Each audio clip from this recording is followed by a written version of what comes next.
When we first moved to Maplewood Heights, my daughter Lila was a shy 14-year-old navigating high school with a prosthetic leg. Losing her limb in a car accident 2 years earlier had changed her world. But Lila embraced her new normal with quiet determination. What she also carried, unbeknownst to most, was an extraordinary sense of style and confidence that would soon turn heads beyond our small suburban neighborhood. Lila's prosthetic leg wasn't just a tool for mobility, it was a bold statement, decorated with hand-painted florals, shimmering crystals, and interchangeable covers. It reflected her vibrant personality. She loved expressing herself through fashion, blending her prosthetic with her outfits, making it part of her identity rather than something to hide. Our quiet life took a sharp turn the morning the HOA president, Diane, sent an official letter demanding that Lila remove or conceal her prosthetic leg during community events and in common areas. The letter was brusque. The HOA maintains standards of appearance to preserve property values and community aesthetics. Visible medical devices such as prosthetics are deemed inappropriate and should not be displayed openly. I was stunned. I read the letter aloud to Lila. She stared at it, hurt but unbowed. "They want me to pretend I don't have this leg," she said softly, "like it's shameful." Determined not to let the HOA silence her, Lila reached out to me that evening. "Mom, I want to fight this. I'm not hiding who I am." That's when I learned the full extent of her impact. Lila had quietly been building a fashion blog called Legs and Lux, showcasing her unique prosthetic designs and styling tips for people with limb differences.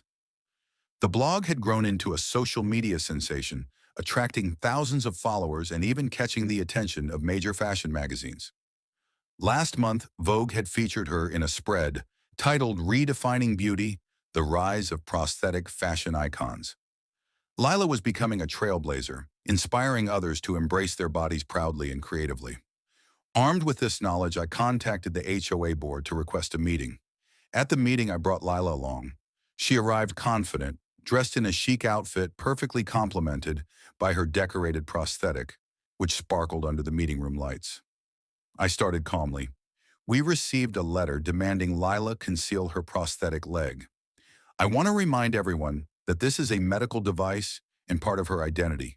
Furthermore, Lila is an emerging fashion icon featured in major publications. What you're asking is discriminatory." Lila added, "My prosthetic isn't just a leg, it's art, it's fashion. It's part of who I am, and I'm proud of it." The board members exchanged uncomfortable glances as I presented articles and social media posts from Vogue, Elle, and interviews with Lila, talking about prosthetic fashion advocacy. One board member, a younger woman, spoke up. "We hadn't realized. This is incredible." The HOA president, Diane, shifted uneasily. "Our intention was to maintain community standards, but clearly we didn't understand the impact."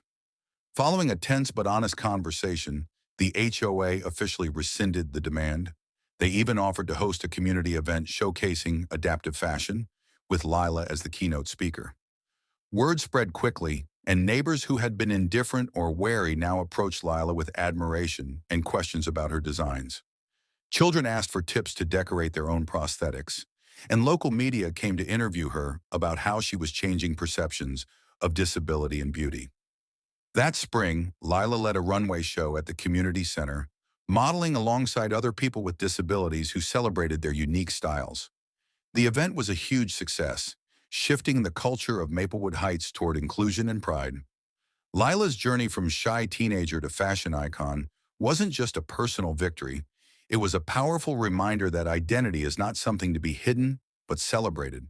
And sometimes it takes a bold challenge to make a community see that. Now when Lila wheels up to the park or walks into the grocery store with her prosthetic gleaming, she carries with her the strength of being unapologetically herself. And the HOA? Well, they're still adjusting to the new standard of beauty she set.